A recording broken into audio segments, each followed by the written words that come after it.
Hi, I'm Luis and welcome to the Next Run podcast. I'm here with Luisa and Megan, who studied sports therapy, and they both studied on the Masters of Science. Welcome.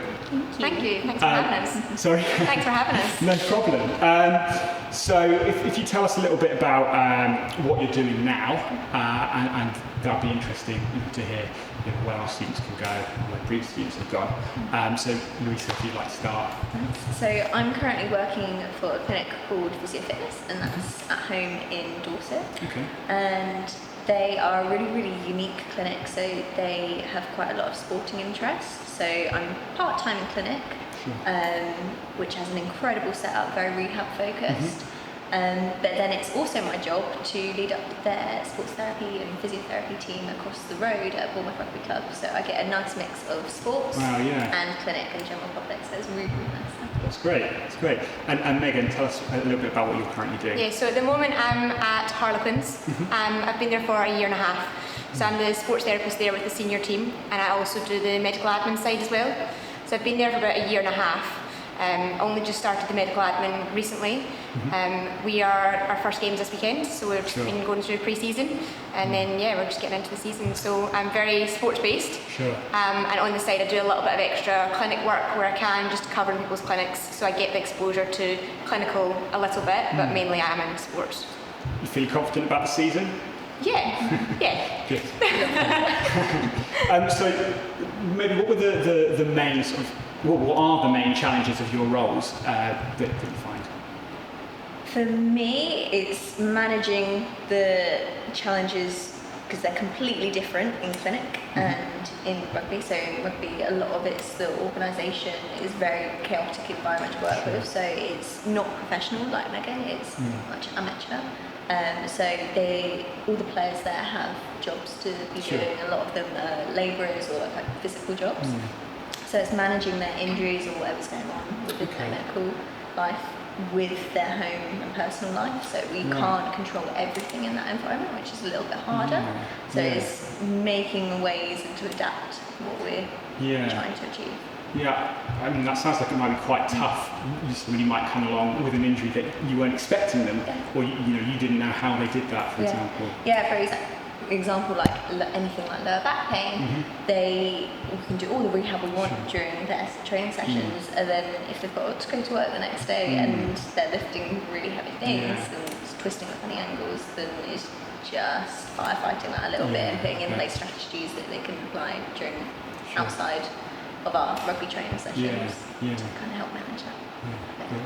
And Megan, what about you? So that's very different in the environment I work in. We work in a very controlled environment where we see the players every single day.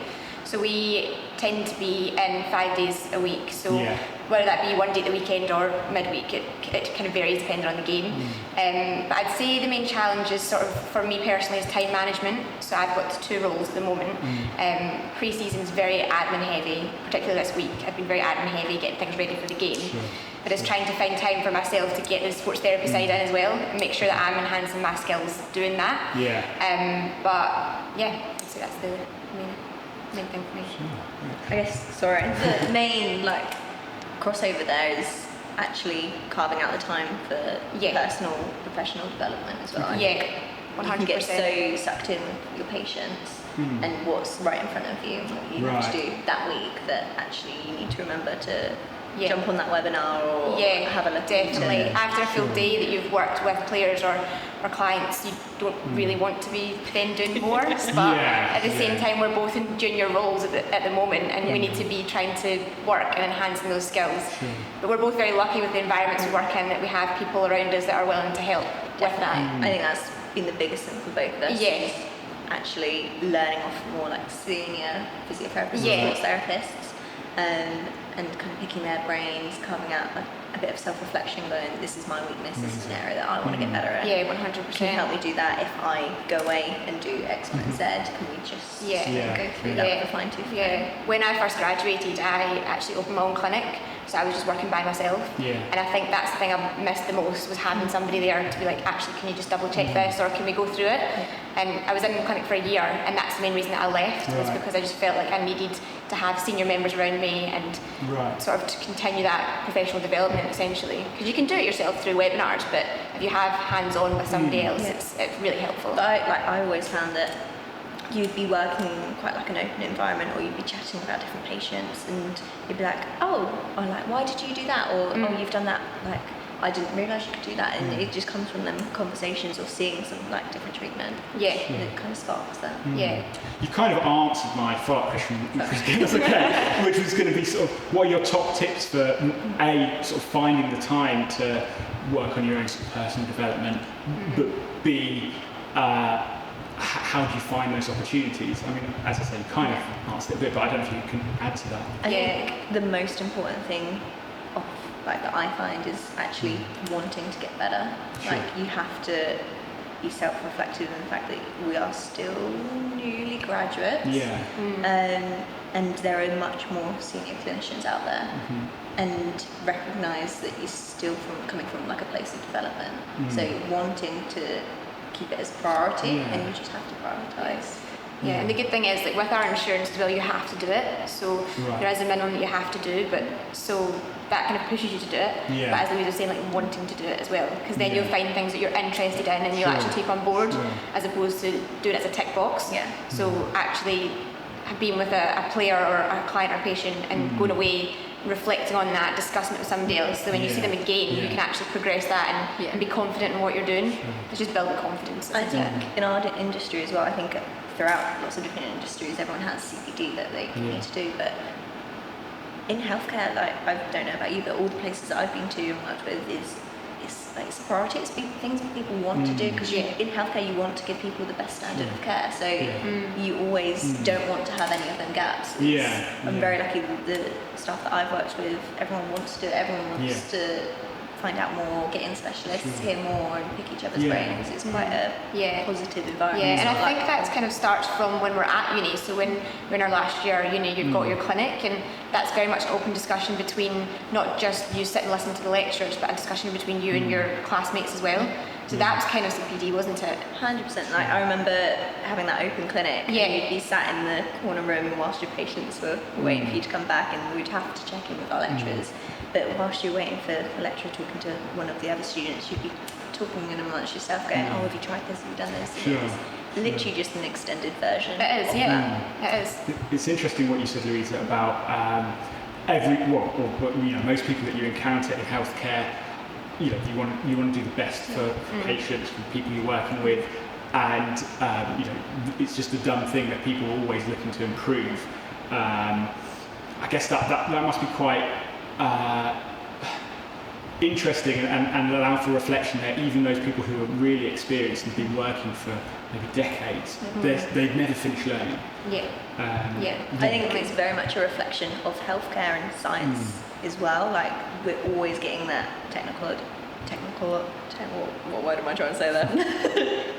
Like, the development within healthcare, like sciences, we're finding so much more through time. That we have to stay up to date with it. I think it's easy when you are a new grad, particularly for me. I was in the clinic by myself. My patients had no idea what I was doing anyway, and I just had my set of skills I was comfortable with, and that's what I stuck to. And then I think it also, when you become more experienced, you then have your set of skills that you know work really well, so you want to stick to them. So I think it's easy to then fall into that rut of, actually, I know what I'm doing here, I'm just going to keep going. So I think that's why it's important to have a discussion with each other and watch other people. So our medical room, like, there's 5 or 6 beds lined up, so you can see what everyone else is doing. So you want to actually, I'll ask them later how they do that and why they do that, and then you can sort of progress from there. But I think it's easy to get stuck in what you're doing. So at uni here, we learned quite a lot about electric therapy, and then for a few years I went away and worked different places where we didn't have any of them tools. So then that sort of knowledge was put to the back a little bit, and moved to Physio Fitness in Bournemouth, and all of a sudden we've got all these devices that utilise electric therapy in different ways, and it was like, now I need that knowledge again, need to scrub up on everything, and so really different environments challenge you in different ways, which is the nice thing about it. So if you think back to your time studying here at the university and the course, what would you say was maybe the most useful things that you did to help you be ready to move into the working world after graduating? Yeah, I would say I think the course that we done was really great at balancing the practical skills with more academic stuff that we done. So I think we got a lot of hands-on experience, which helped obviously to carry on into your job. But we both done the MSci, so the Masters, and that year was a full year professional placement, and I think that was key. And where I am now in my career is having that whole year of hands-on. But at the same time, we were coming to uni every 2 weeks, and you still got your lectures, and you still had to write your reports and do your dissertation. So again, a good balance. But I think it was so important to get that hands-on skills so early on as well. Definitely, yeah. For me, very similar. That year-long placement where you have that comfort blanket of being able to ask questions and actually being encouraged to ask questions, given a little bit of responsibility that matches your level and that grows. The confidence coming out of that, I was saying to Megan earlier, my confidence going into the inside and coming out of the inside changed massively. And I think without that confidence, there would be no way that I jumped straight onto the path that not at all. led me to clinic. Not at all. So having that balance, as you say, of classroom learning and the theory side, but actually getting to see it and do it for real. Because when you're in the classroom, you tend to sit beside the same person, so you tend to practically work on the same person, and then you get used to that. And then say for example it's Luisa and I, and we're practicing each other, and then I go and work in a rugby club, and it's a very different body you're working with, and it's a lot more challenging, and you have to figure that out. So if you are able to then throw yourself into working maybe with the uni sports team, or for the MSci we're working in the industry, you get to learn the skills on different people, which helps so much. So much. Any advice would be just jump at any opportunity to 100%. Like the more you practice, the more confidence you get, the more you can just apply them skills. And like Megan was saying earlier, you branch out from the skills that you feel comfortable with, and that's where like that scope begins to grow. Definitely. Sort of like getting yourself out of your comfort zone. 100%, 100%. Awesome. What were some of the decisions that you made, and how did you come to make those decisions that helped you get to where you are now? So for me, there was some bold decisions along the way. I signed up for my MSci, and then going from my third year to fourth year, when you were meant to be organising placements, it happens very quickly. And then COVID hit in my final year, so all sports completely shut down. The healthcare industry was all NHS, and for us as sports therapists, originally we didn't have too much to do with. So I made the decision to pause and take a year out. So that was quite a bold decision for me, but I'm so glad we did it, because when I went back and did my MSci year, then actually we were able to have that full year in industry, and it was slightly more normal than it would have been during COVID, which meant we got more hands-on, there was less restrictions, we got more involved with patients, whereas I know during that year that I had out, actually you couldn't do as much hands-on manual therapy, especially for us in diagnosing. It's quite physical, so I'm so glad that I made that decision. It's quite a bold one, but I think the difficult decisions for me were all based on location. So I moved down to Chichester from Scotland for my degree. I'd never been to Chichester before, but just from what I've seen with the degree, that's what I wanted to do. I then moved back home, and again I decided I wanted to work in professional sport, so I had to move back down again. So it's all been based about location, really. In terms of the job, I kind of always knew what I wanted to go into. I wasn't sure what sport.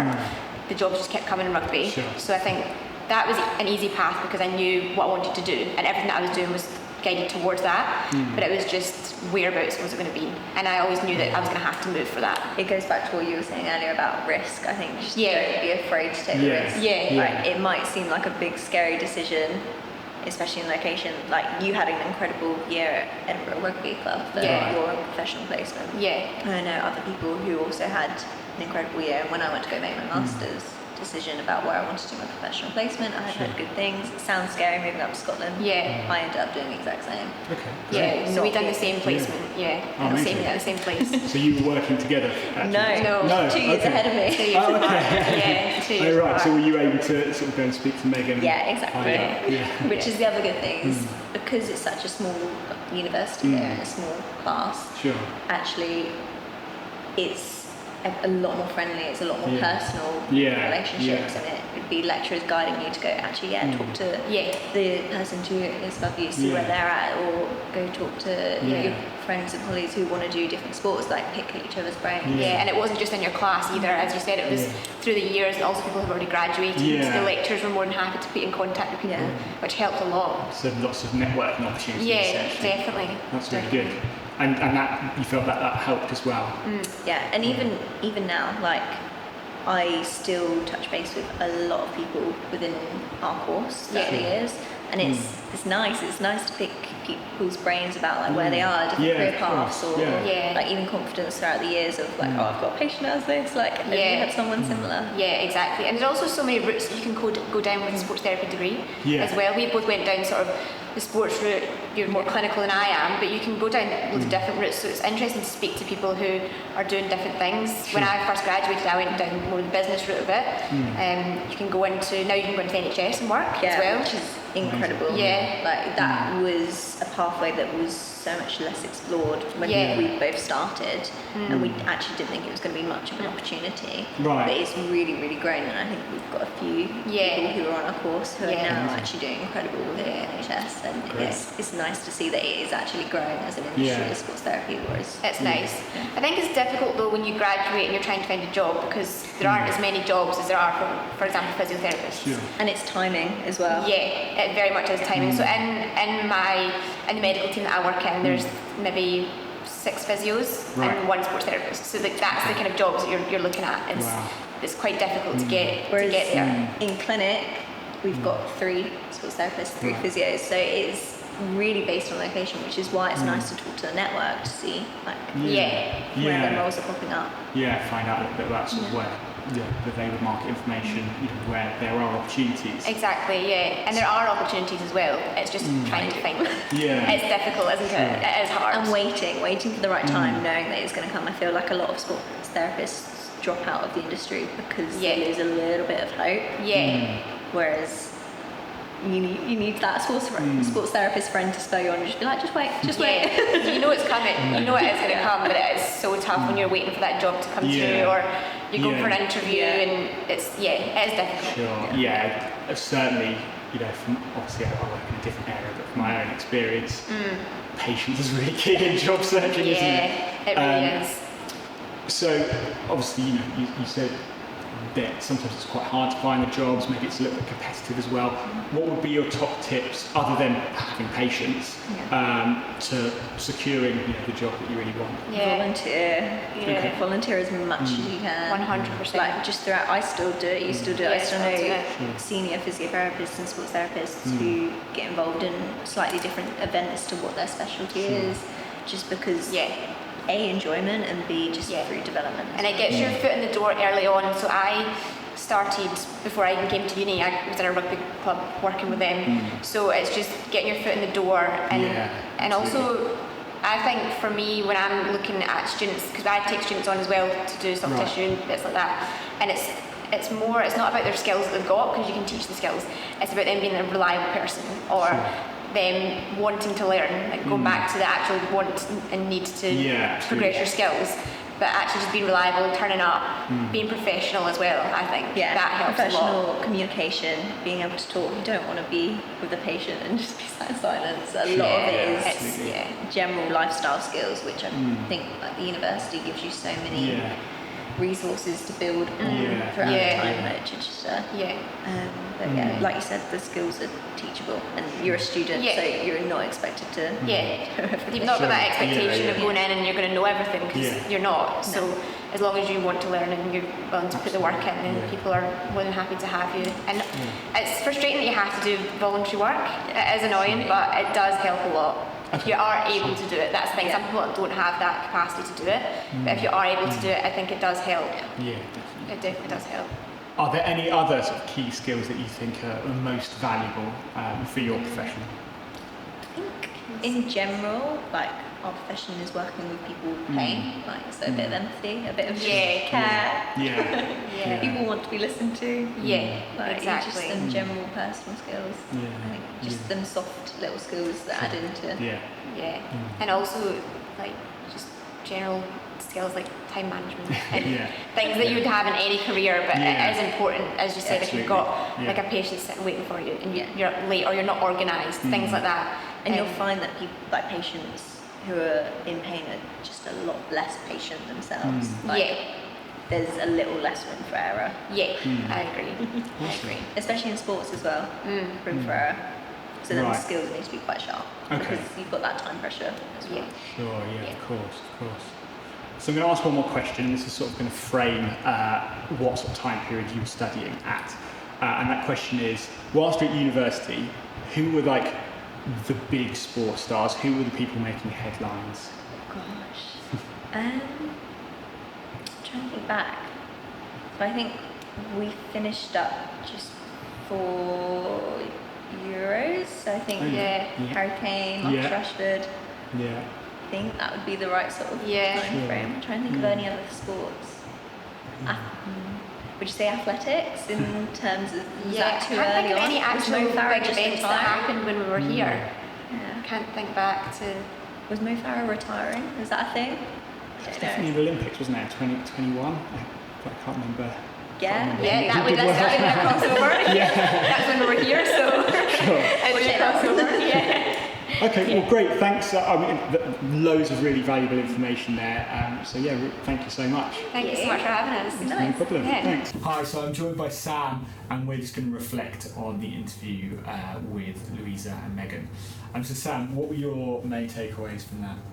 I thought they were great interviewees. I thought it was a really fantastic interview. They clearly are both. I mean, they're talking about how competitive, sports therapy is, or how limited the roles are. And so to get into those roles, they must be, to have had the roles they have, they must be really good. Really good at their job, which is it's nice to hear someone who's not that long graduated, but is already in a really solid position. You're right. They've done really well to get to where they are so soon, and they had loads of really, really useful points that I think our students will get a lot of value out of. I mean, something that they spoke about a lot was personal development. And how important that is, and being aware of what you need to do to improve. And taking the opportunities to gain those skills and experiences.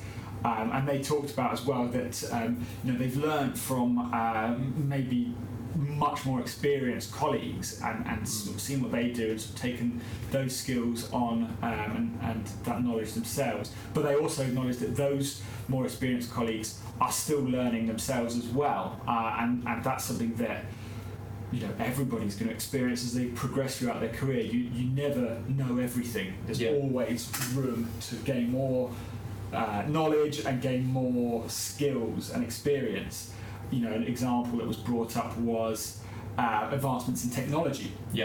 And whilst that is pertinent within sports therapy and healthcare roles, that also exists in other sectors as well. And there are ways. Our current students, there exist both roles and ways of working, or they don't exist yet, but they will exist within the working lives of our current students. So it's important to adapt with changes in ways of working in technology. I think that's certainly more on their mind, and I suppose that might have come up because they went through COVID and they were very directly impacted by the pandemic, but also they suffered from not being able to, not that they didn't have the skills to adapt, but as they say, you as a sports therapist, what can you do if you can't get hands on with someone? Throughout the pandemic they couldn't do their placement, so they waited. But and I think for this generation coming through as well, there was such a rapid change to working from home and working online and moving digitally, much quicker. Everything moved along digitally. But I think people will be more cognizant of that change going forward. So they'll be, I need to take advantage of technology. Definitely. And coming back to what you said about, because this links to another thing that I took away from this, you said about sort of COVID and people being aware of, having to change. It's that adaptability, not only to COVID, but also, so for example, Megan said she recognised that a lot of the opportunities that she was interested in happened to be in rugby, which wasn't a sport that she considered previously. But she adapted. It could be quite easy for her to go and look at that and go, I don't really know much about rugby. But she looks at that and goes, well, that's an opportunity. Maybe that's an area I can go into. So she adapted to the opportunities that were out there. As well. I mean, that's really interesting as well, because she may not have wanted rugby, but she's also the skills she'll learn on that particular placement or working at a particular job will be transferable skills, and she'll be able to develop her all kinds of skills in that role. And then if she does move on to a sport she prefers, or if she ends up loving rugby, then she'll have all the skills ready. Sure. They also talked about, I think they both highlighted how important and how much they got out of their placement. Yeah, absolutely. And it was sort of, gave them the opportunity to have a wider range of experiences that they might not have had otherwise.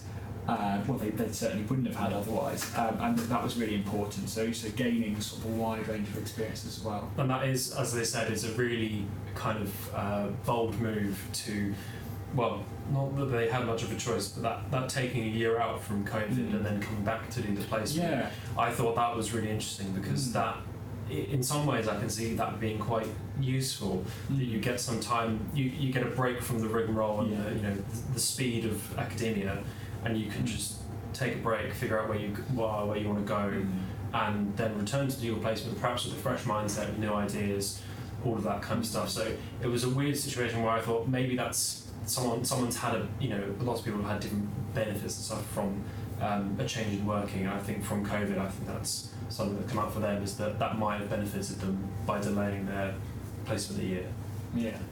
Yeah, absolutely. One other thing that I thought was interesting was they talked about patience when applying for jobs.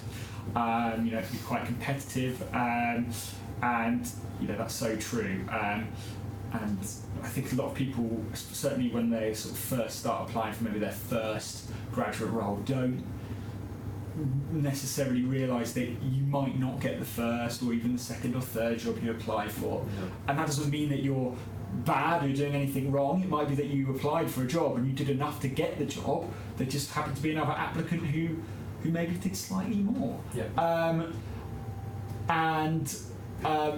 So not getting disheartened by that, but also the flip side of that is maybe be patient and wait for the right opportunity as well, because you might jump at something, but it might not actually be the perfect thing, and something else that's just around the corner might be the right thing for you, that you might not get the opportunity to apply for if you've gone down, gone for something that's not quite what you wanted to do. And that is a really, really hard skill to do, particularly if you have parents who are very much like, you must get a job, you must go and sort this out. That is a tricky thing to do, to go and say, this opportunity is not right for me, I'm going to wait for the right one. Yeah, absolutely. If it works, absolutely, it can be so much more beneficial.